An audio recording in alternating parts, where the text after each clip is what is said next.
Really big welcome to Happy Chats, and this is the first in the series of the Happy Chats that I'm doing. I'm Laura Jessica, if you don't know me, helping purpose-led business owners to get and stay happy. And today I have Dr. Mark Deeks, who is just a really blooming lovely man. But not only is he a really lovely man, but he is also a best-selling author, a speaker, a broadcaster. He has 25 years of experience of working as a musical director, as a pianist, arranger, and teacher.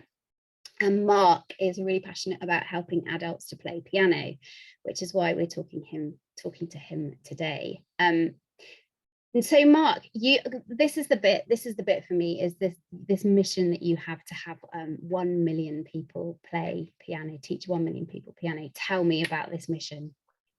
Well, why not? Why would that not be your mission when you wake up in the morning? And good night. I think, I mean, obviously, like, saying you want to get 1 million people playing piano is, I mean, you could pick any number, really. The point is it's just to be a big number, a big audacious goal to get you up in the morning. And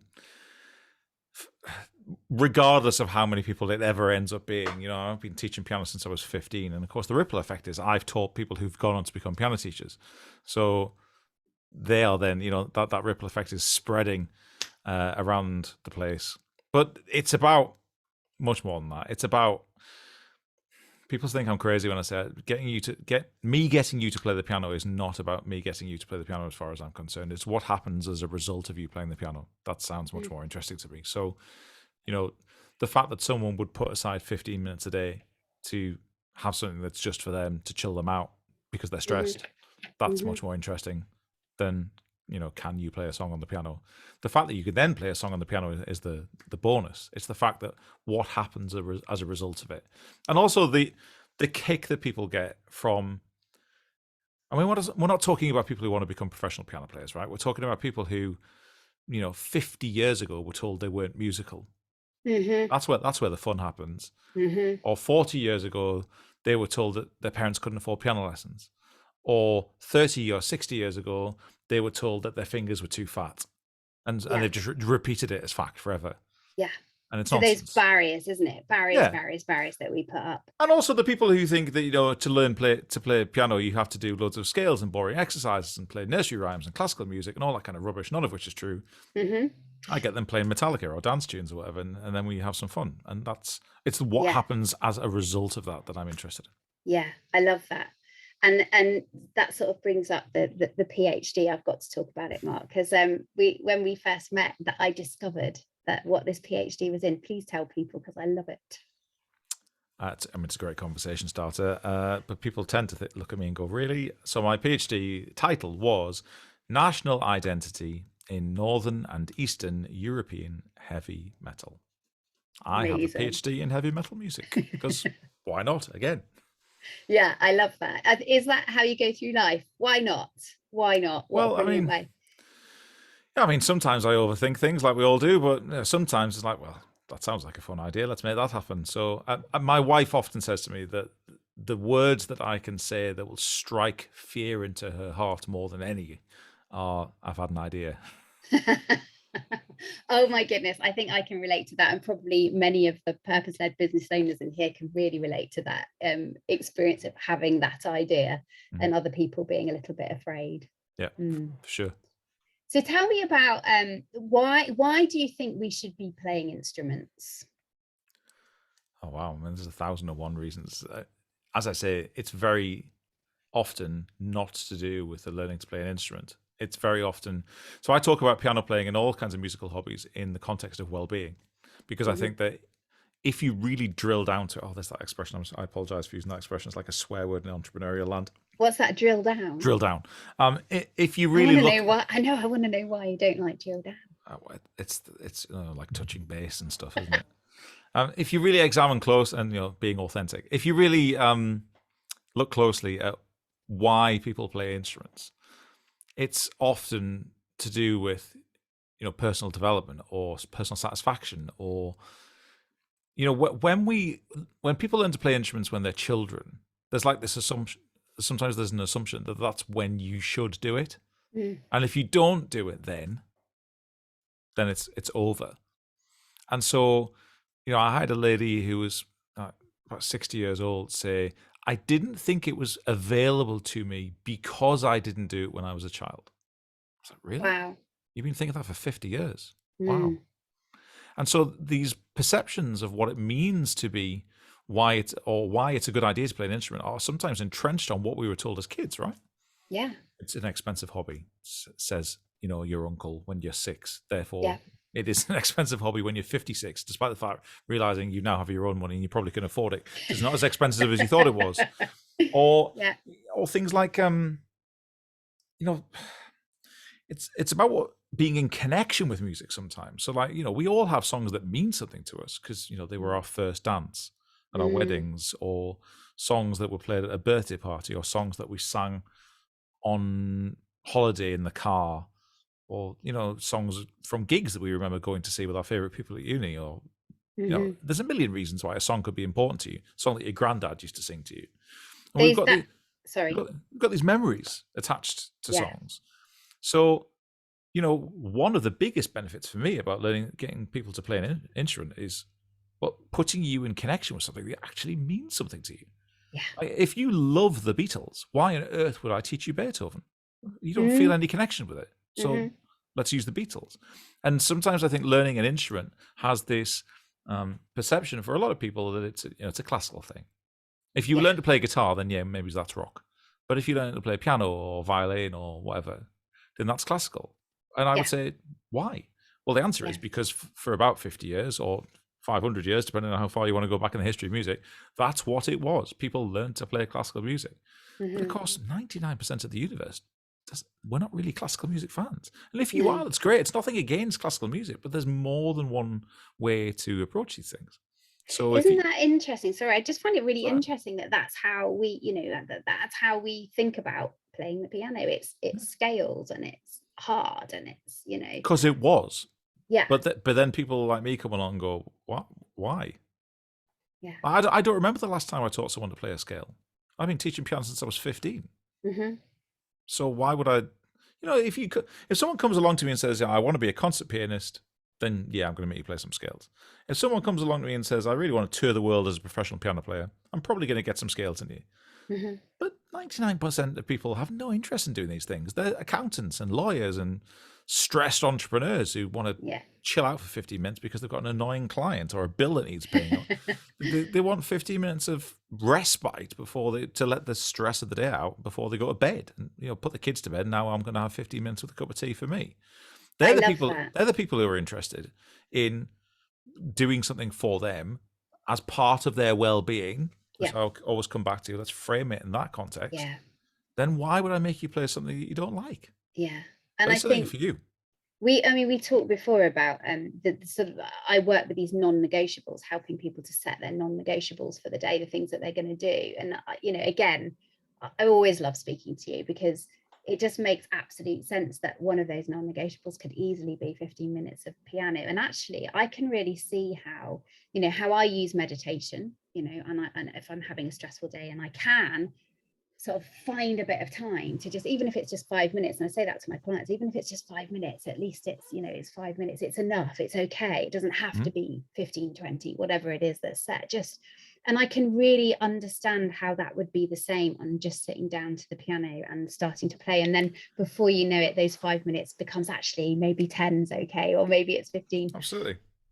Let me just adjust the curtain in my room, because one of the greatest binds of my life is that I gradually become a ghost during live calls. Okay, I'm going to let you do that. There we go. All right. So yeah, absolutely right. And one of the biggest myths is I need to play piano for an hour a day, otherwise there's no point. Yeah. Well, I mean, why would that be the case?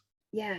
In fact, Mark, that's something that it's really interesting, because I think I mentioned that I used to play guitar badly. I've never really managed the F chord, so I just hum through that. Blah. And the sun just keeps moving. Like Casper the Ghost is coming in front of you. I love it. Do apologise. Right? Mark's disappearing in front of our eyes. Mythical character.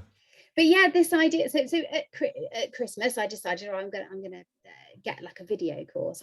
They don't really work, do they? Because you haven't got that accountability. Because you press the video and then you do a bit, and then it gets a bit hard, and then you stop doing it. Well, it depends how good the video is. Wow. Okay, all right. That's a fair point. This is where you're going to tell us that your videos are awesome. Well, yes. Yes. Well, yes. Why not? Well, yeah. And you're on TikTok, aren't you, Mark? Can't people follow you on TikTok? Yeah, I've just done a video on how to play a certain song in 14 seconds. Because that sounds like a good idea. Yeah, and that sounds that's exciting, isn't it? Because it's like you get a result. Yeah, I mean, this is it. One of the things I talk about a lot is that a lot of my piano tutorials are not necessarily for full songs. Mm-hmm. And that's deliberate. People are like, well, why can't I learn to play the full song? Well, I mean, you can do if you want. But let's face it, in most pop songs, there's only 2 sections anyway. So once you've got the verse and the chorus, you're sorted. But I mean, the reason for that is because let's put a smile on people's face as fast as possible. And let's get you to play something recognizable as fast as possible and give you some quick wins. Because, if you're stood at a party in someone's house and there's a piano sat there and someone says, oh, you can play piano, can't you? Go on, give us a tune. They don't really want a 25-minute concert. They don't want a recital. They want you to sit down, play 20 seconds of music that makes everyone laugh, and then talk about the weather. Yeah. And then you're a legend for the rest of the night and someone's bought you another drink. So it's not about necessarily, yes, I've got 2 hours of, Bach preludes and fugues ready to roll. It's like, let's get you playing the hook to Imagine. You've got a little party trick in your pocket, haven't you? It's great. Exactly. And what does that, how much does that just generally enhance your life? It's just fun. We need more fun, ladies and gentlemen. Oh my goodness. We are so on the same page. Yes. We need more fun, more. And you're sat at the piano now, aren't you? I actually am sat at my daughter's piano. So I'm in my daughter's bedroom. So I'm coming live from Emily's room, I am. And so I've got my laptop just sort of sat on the top of the piano. It's a nice piano. It's a Yamaha. Give us a tune then. Piano. Oh my goodness. No, you see, that makes me scared. I could play a little chord, maybe. Go on then. What was it? It's not on. This is brilliant. This is how the whole thing's gone from the beginning. It was on, but obviously we'd spent a lot of time faffing about on Facebook. It's warming up. Do they warm up? Here we go. Yeah, there we go. That's a chord. Yes, it is. A chord. You did. Shall we get this one on? Yes, I love this. And you played this chord. You played C minor, right? That. He did that with his ears, everybody. Yes. Canny lugs on this one. This is a guess the chord fun. It's not guess when you got perfect pitch, love. I just know. Oh, so you said I had to teach you how to play a song today. Yes, please. Right. I'm feeling a bit hot now. Ooh, go on then. Let's see if we can do it. Right. Well, the one I just put on TikTok. Yeah. If you want to find me, it's Mark Deeks Music. Is how to play Closer by the Chainsmokers in 14 seconds. Do you know that song? Maybe. But it's got the hook that goes.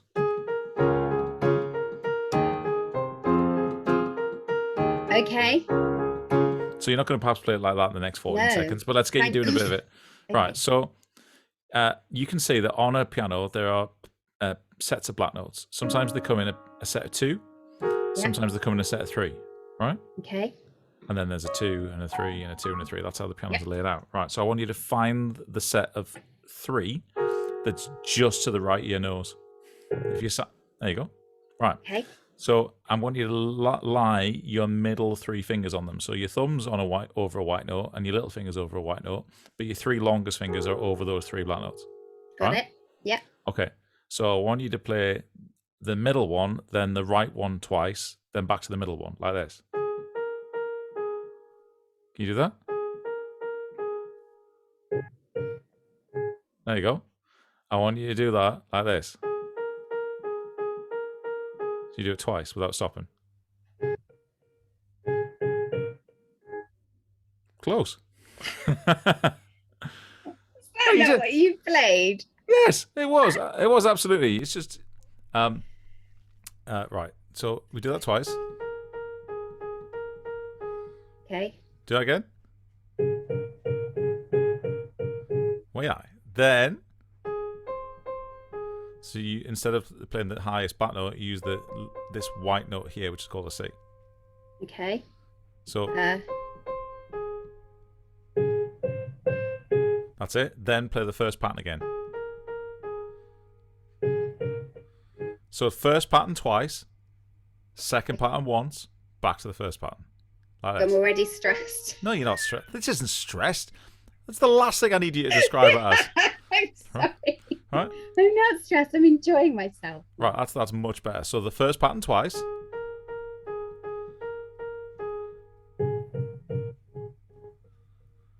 Then the second pattern once. First pattern again. That's it. You've done it. So that's how to play the Closer by the Chainsmokers. So if you can put that all together, you get this.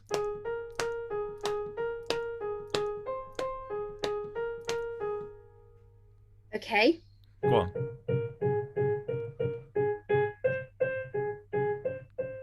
Oh, nearly. You played the second pattern twice. You have to go back to the first one. I was only like one note wrong on the first go. Go on, try again.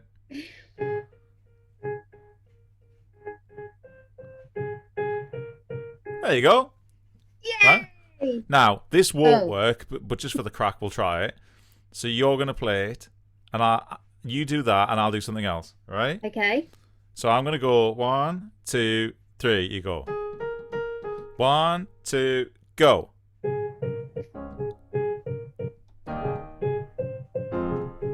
And that was close. Okay. Do it again. 1, 2, go.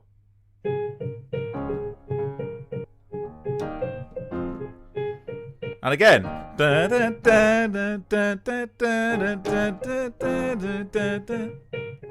again. Hey. And again.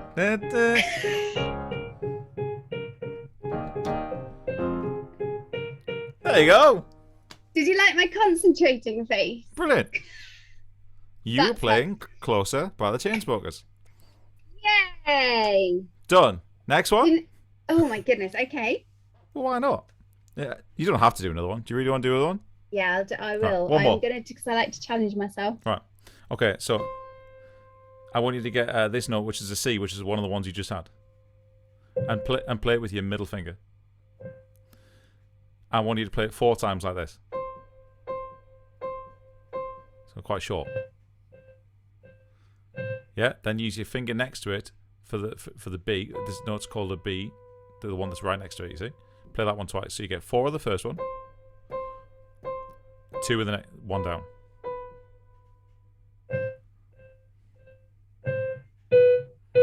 That's it. Then the first note once, and then this note down here. So those are the 2 notes I've just added. That's it. That's called a G. So that's the whole thing. Right. So you like this.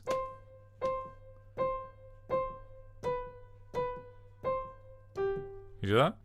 Think so. Forgotten it. two of that lower note. Back to the first note down. Okay. So 4 of the first note. 1, 2, 3, 4, 2. Back to the first note down. Go on. 2, 3, 4. Oh, sorry. 2, 3, go. I know I've lost it, Mark. I've lost it. 4 of the first note. We'll do it together. 2, 3, go.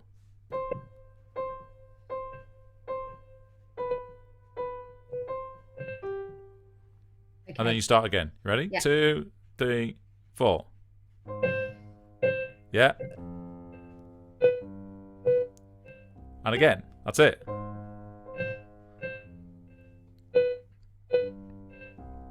Perfect. Do you know what you're playing there? No. Gangster's Paradise by Coolio. Oh,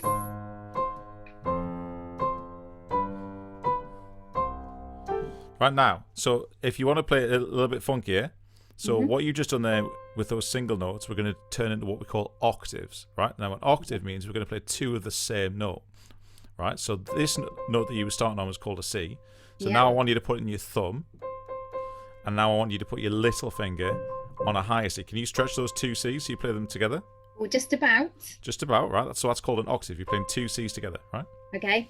So now what we're going to try and do is we're going to try and do the pattern of notes that you just did, but all in octaves. Now, granted, this is a bit harder, so if this falls apart, we'll just laugh about it, right? So, of course. So you can see how I'm playing an octave, the two of the same note at the same time. Yeah. So we play four of them, like we just did before. And then the trick is to keep your hand in that shape and move it down. Where am I going? So exactly the same notes as you played before, but in an octave. Watch me do it. So that's the first note 4 times. Then down a note, keeping the octave. Back to the first note. Down to the low note. Yeah, as an octave. So that's what we call octaves, right? So if you were able to put a few notes in the left hand, if I give you another lesson, you're able to put a few notes in the left hand, you get this. Whoops, missed.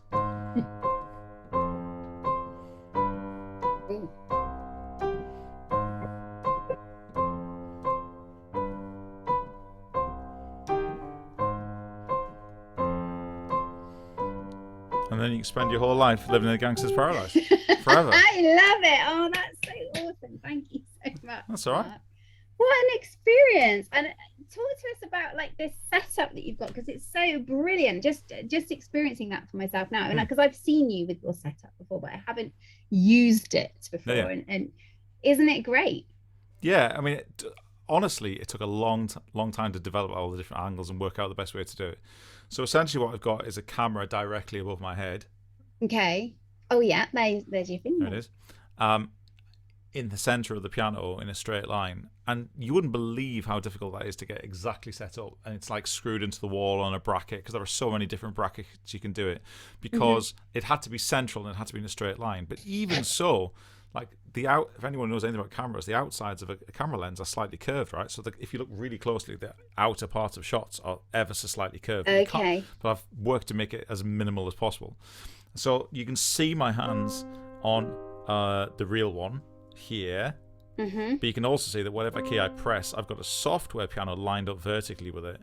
That you see my hands disappearing. That's not amazing. Not a camera shot anymore. So you can see that's to facilitate you seeing what note I'm pressing. And then if I need it, I can also have the side shot.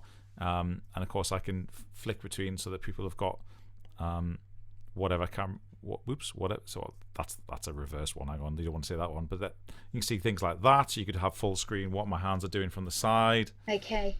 You can obviously have just the one of me talking if I need to, and so on. So I can flick between. I've got various setups of different permutations where people can, depending on what I need to show people, I've got sort of different layouts where something like that I can put the sheet music on the screen a bit bigger, so in the gap, and so on. So I've got different permutations depending on what I need. So yeah, it took some development, but I would argue, and this is like a super controversial opinion in piano teaching land, I think it's better than in person. And the argument that people always say is, oh no, I'd really rather be in someone's room, is that, oh well, I get a much better view of their hands. What, better than in a straight line above it?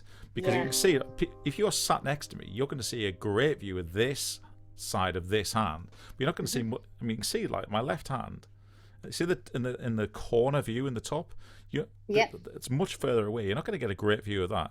Whereas if you're sat above me, which is what this is, regardless of how many people it ever ends up being, I get a great view of that. Then you can see directly above what any hand's doing in any shape.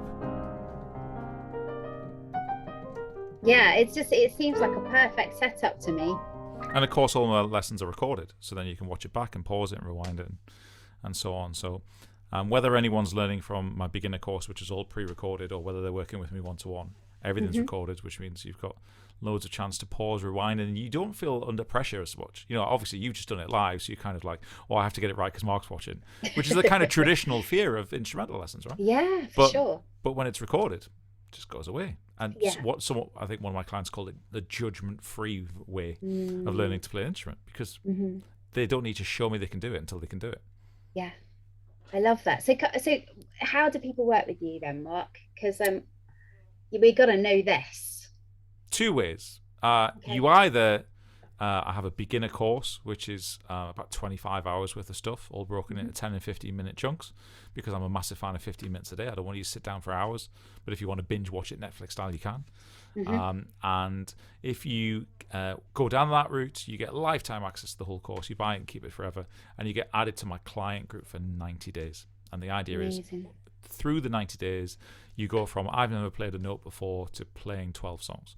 And during those 90 days, you can ask me as many questions as you like. I'm in your pocket on social media, as it were. We've got regular Q&As, and you can post videos of your playing to get feedback and say, am I doing this right? Should this finger be here?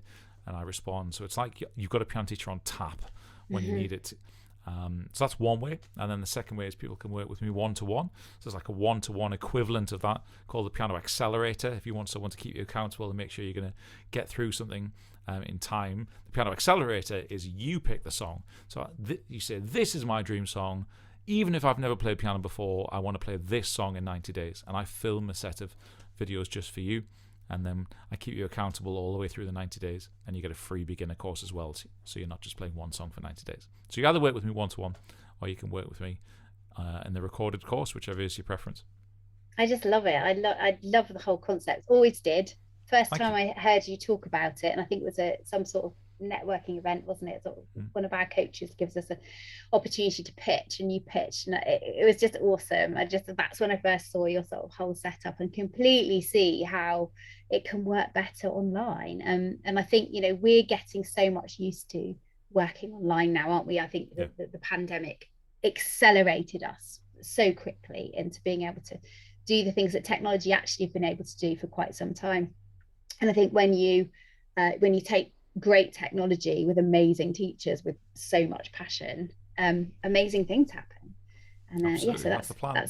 That's what's happening. And so this mission of getting 1 million people playing piano, I mean, it can't be that hard, can it? There must be hundreds of people out there who want to get back into playing piano. And I certainly, when I put things out on about talking to you, I've seen people tagging people and saying, oh, you wanted to play piano. So there's a need and a want out there. And I think when we put that in the context of well-being and how important our mental health is, and I know that both of us are sort of working in the same space there, what a way to do it. And music is so blooming powerful, isn't it? It just absolutely is. And you know, for some people it's a better alternative to meditation. You know, meditating is not for everyone. And I've got clients who say, you know, piano is my meditation, because if you approach it and frame it in the same way, it does the same job. You know, you have positive distraction, 15 minutes, 10 minutes, whatever it is. You are not thinking about that bill you need to pay or that stress that's going on in your family or whatever it is, because you're too busy going, what does that finger do?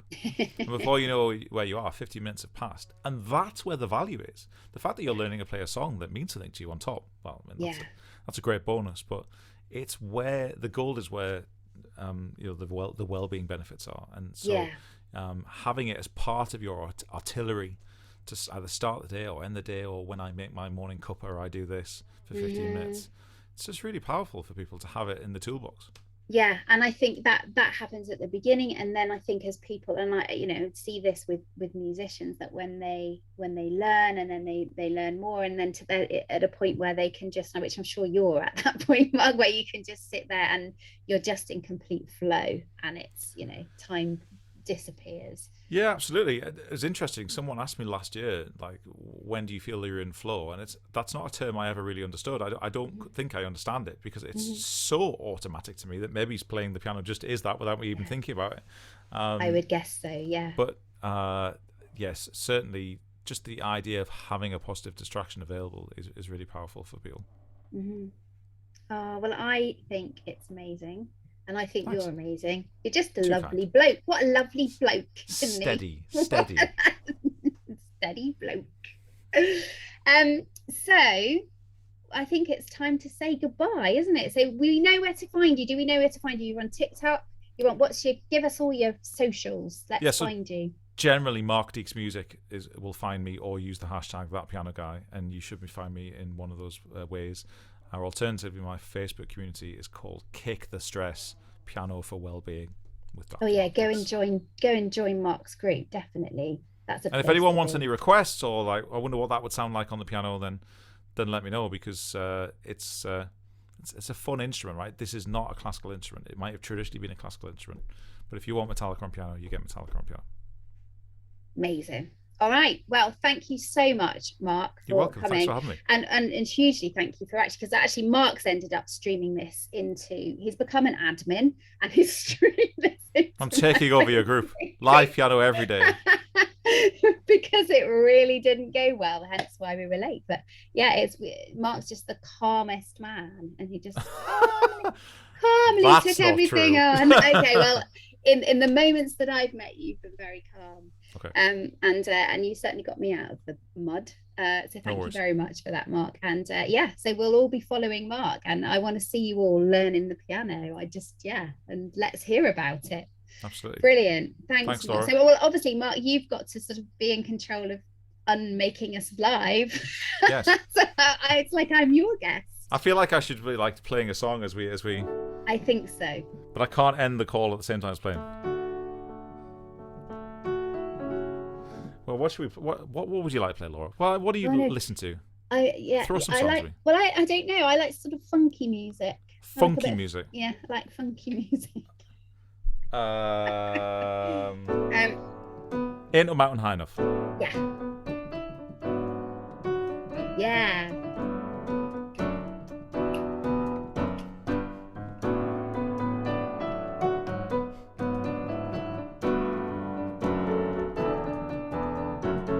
I would sing, but I won't.